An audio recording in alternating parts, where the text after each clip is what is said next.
Okay, the fifth module is there in as a 10th chapter. Okay, it's the 10th chapter.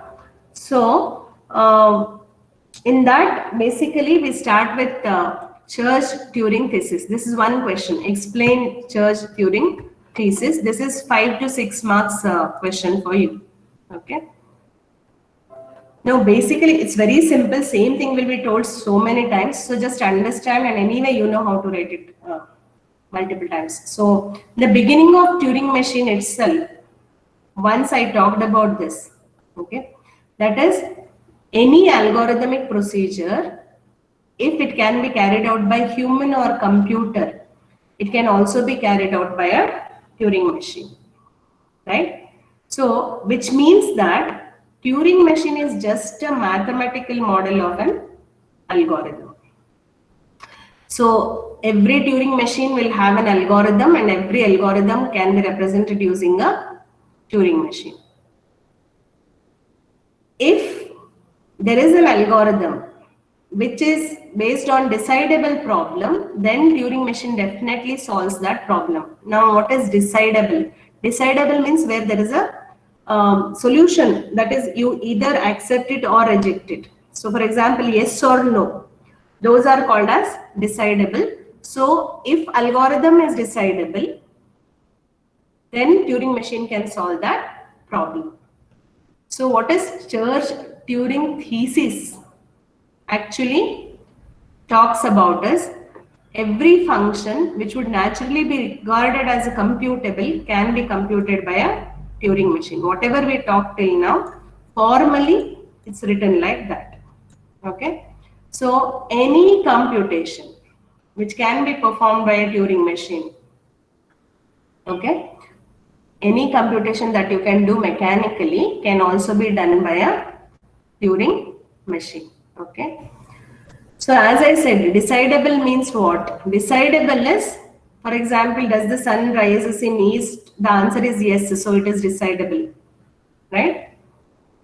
Now, will it rain tomorrow?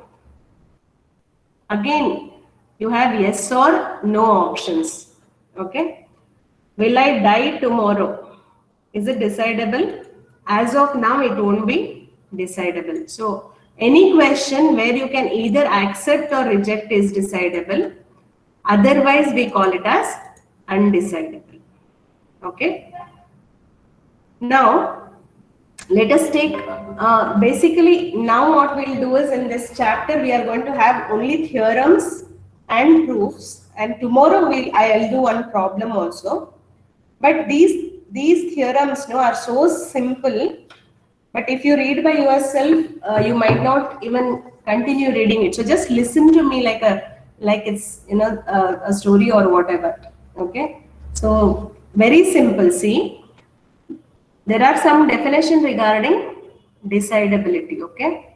So a language we say is recursively enumerable if there is a Turing machine, simple, which represents that language.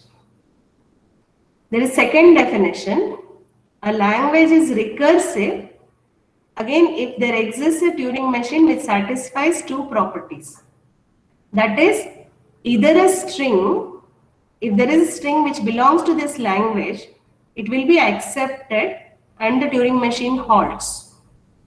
Second one is, even if there is string which does not belong to language, you have to halt. Halting is important. Halting means you will be in some state which is not a final state. So you won't accept it, but you halt. That means you actually are in a position to reject it. So if these two things hold good, then we say the language is recursive. And if it is recursive, we can call it as recursively enumerable. There is one more definition. These are all definitions of decidability, okay? There's one more definition. A problem with two answers like yes and no is decidable if language is recursive. And since it is recursive, it is also, that is, it is decidable if it is recursive, okay? It is undecidable, obviously, if it is not decidable. I'll repeat again all the things. First thing we said is a decidable language is recursively enumerable. Next, a language is recursive if it either accepts and halts or rejects and halts. Halting is important. Okay. And then we said that a language is decidable if it has answers like this. And anything which is not decidable is undecidable. Okay, or not decidable. So we'll take each one of them. First one is quite simple. It says you have a DFA, or in the other book we studied it as DFSM, finite state machine, right? And he says B comma W represents this DFA, which means B is a machine which accepts the string W. Okay. We have to tell that DFSMs are decidable. We have come to the end of the semester, so I hope you know that deterministic finite state machine, we have used it in so many places. Everywhere it either accepted the string or rejected the string.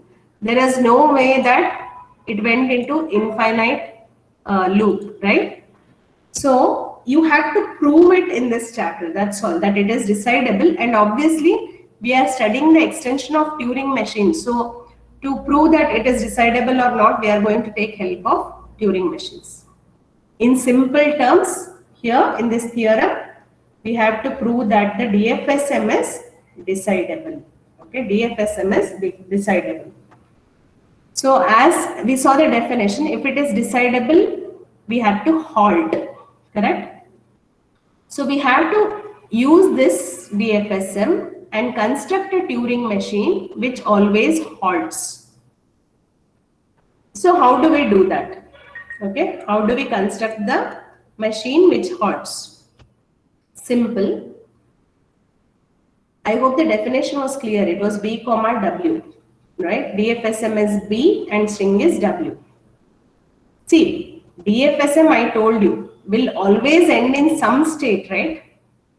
In that machine, it will end in some state. That state, after you have completed the length, W you have taken, if the length of the string is N, after you have gone through all the symbols of this string N, right? So once the length of the string is over, you will stop somewhere in some state of this DFSM, which is called as B. Okay. So how will we define a Turing machine with this knowledge? So this is your input, we know. We have to simulate this DFSM with this string W as a Turing machine M. So we are converting this B to M. This is DFSM and this is Turing machine. Okay. This told what is the input. B is DFSM and W is the string. And second step is just telling we are doing this conversion.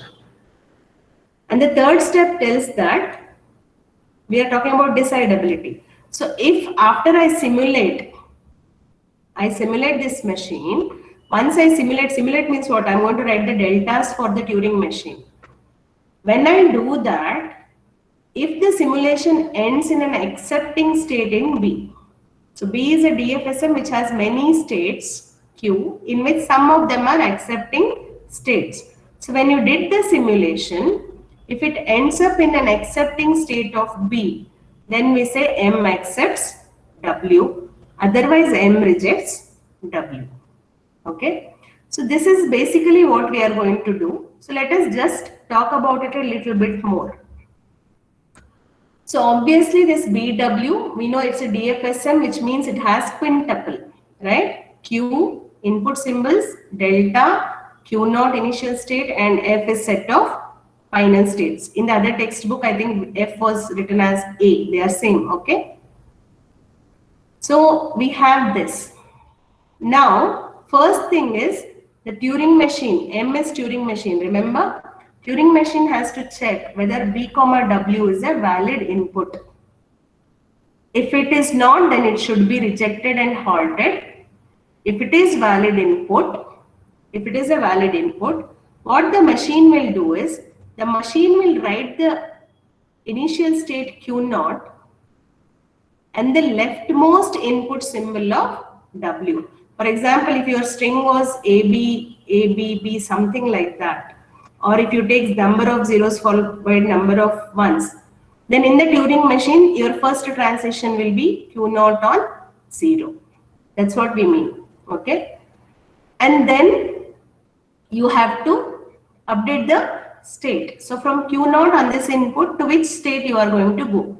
So it updates the state using delta, and then it will continue to read the next state. So we are going to convert all deltas which are in DFSM format into deltas which are in Turing machine format.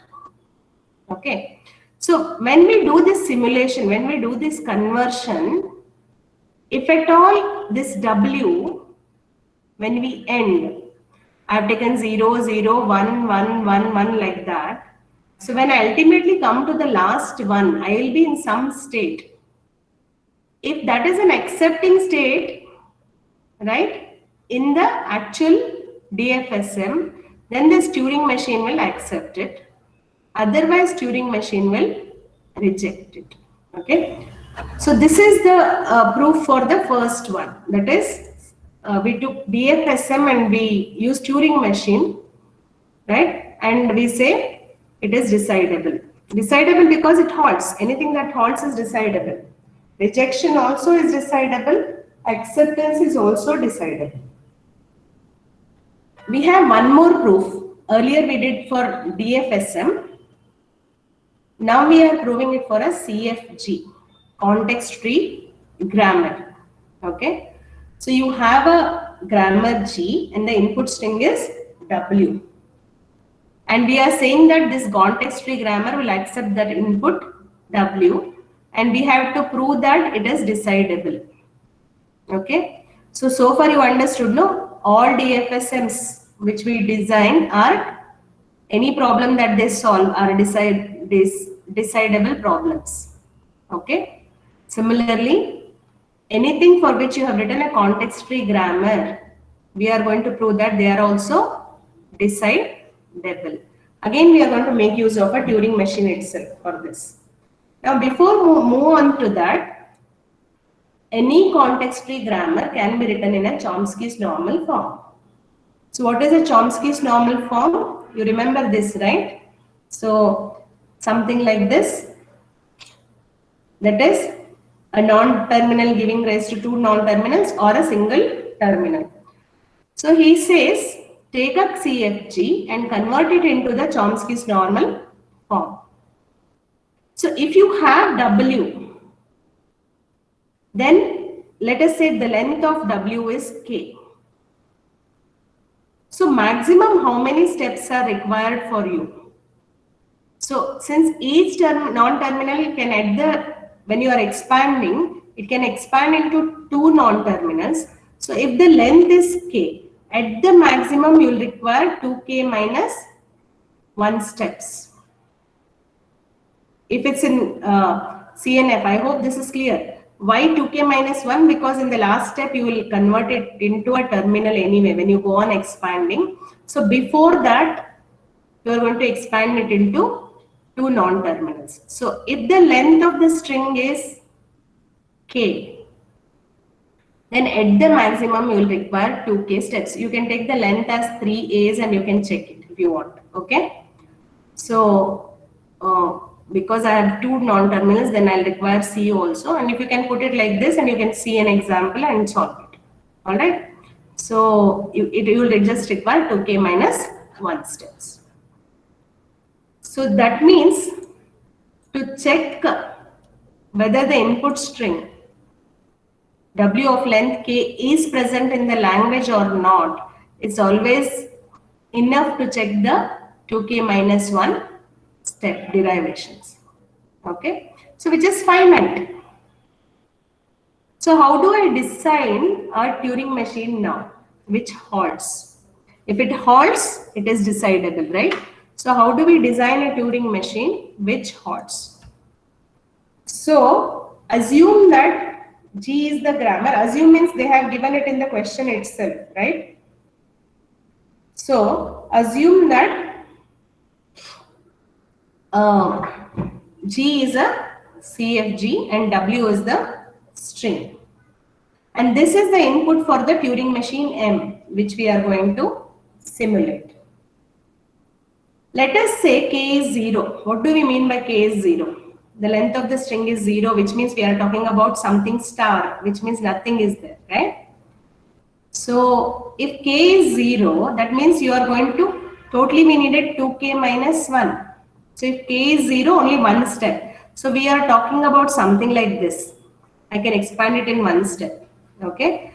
So if K is 0, we have all single step derivations where you directly derive a non-terminal into terminal. Okay. So they are all single step derivations. We are preparing, okay, to generate. If K is not equal to 0, for example, you need something like this, right? You need something like this. You have this. So you cannot do it in a single step. So if it is like that, then we'll list the derivations with 2K minus 1 steps. So if I just want AB, then A derives BC, B derives A, and C derives B. That's what we are going to do. So we'll list all derivations with 2K minus 1. Let us say if any of the derivations that we do in step 2 means both K is equal to 0 and K not equal to 0. If we are capable of generating this given string W, then we say it accepts, otherwise the machine rejects. How do we represent grammar? We represent grammar like this, isn't it? It has states, number of states, symbols, production, starting symbol, right? So we have this as grammar components, 4 components. And we have input string. So we are just applying the productions each time, okay? And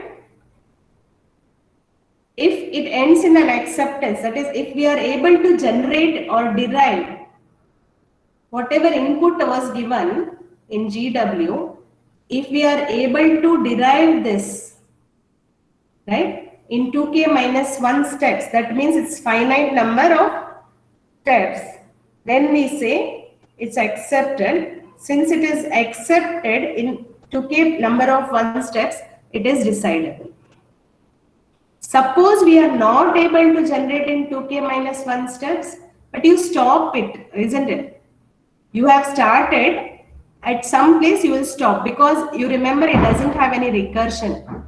You remember that now when we talked about Chomsky's normal form, we made sure that it did not have recursion and it halts somewhere. So you will halt somewhere, but the thing is you won't generate W because it is not possible to generate W, but you halt. So when you halt, you reject that. Okay.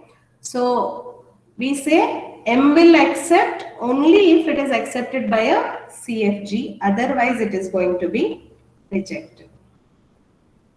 The last one is CSG, that is context sensitive grammar. Okay, again similar to previous one only. So what is a context sensitive grammar language? It is something which is represented using a context sensitive grammar. So what do we mean by a context sensitive grammar? If it is a, I mean, you haven't studied this. So if it's a context sensitive grammar, the productions will be like this. Okay. Productions will be like this. So when we derive this, not A, sigma, alpha, gamma and beta you can write.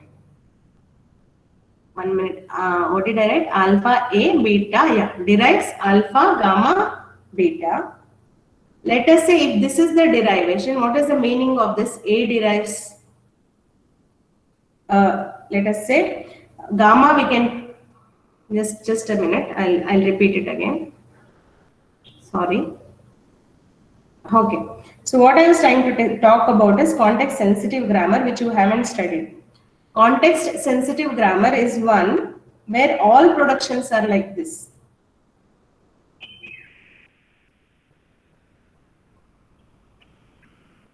Okay, all productions are of this format. So in this format, during the derivation, right, you can change this symbol into this symbol. That's the only symbol which has changed. Okay, a non-terminal will be changed only if it is in some context of this. Means you have to have this in the beginning, you have to have this in the end, and only the center one will be changed. So that means the changing depends on the context, what is there before and what is there after it. You cannot simply change it otherwise. For example, if I had something like this, okay, derives something else. So let us say A derives C is there. So I'll be able to change this into ACB. Only A can be converted into C only if it has A and B in the beginning and end. Otherwise, no. So these are not any strings. These are only particular combinations. So how do I use this information to prove that a context sensitive grammar is decidable? So it's the proof of the previous one only, same as previous proof. So here what we do is, again it is a grammar itself, right? Previously what we said, derivations will happen in 2k minus 1 step itself to say whether the input string of length k was in language or not.